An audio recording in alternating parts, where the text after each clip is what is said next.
yilga mo'ljallangan terrasa qanaqa bo'ladi? O'shani ko'rsatib, tushuntirib ketaman. Birinchi navbatda nima bo'ladi? Albatta, birinchi uklon stashka bo'ladi. Voronkalarga aniqlangan joyiga voronkalarga qarab uklon stashka bo'ladi 1-2% nisbatda yoki 1-5% nisbatda. Undan keyin gidroizolyatsiya etapimiz bo'ladi. Gidroizolyatsiya 2 xil bo'ladi. Bu bitumni izolyatsiya, u ham 2 ga bo'linadi, turkmaniston va rossiyskiy. Va ikkinchi xil materialimiz PVH yoki TPO material. Bu yerda TPO membrana qo'llangan. Va shu gidroizolyatsiya polni yonboshlariga ko'tarilib, reykalari, germetikalar uriladi. Mana tepa zina tepasi.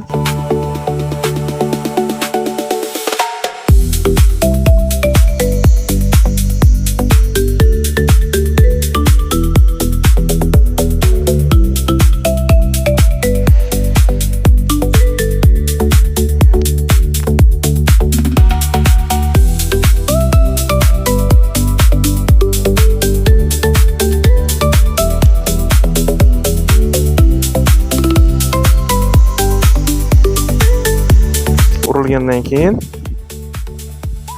suv bilan sinaladi. Ya'ni pol montajdan tugagandan keyin suv bilan sinaladi.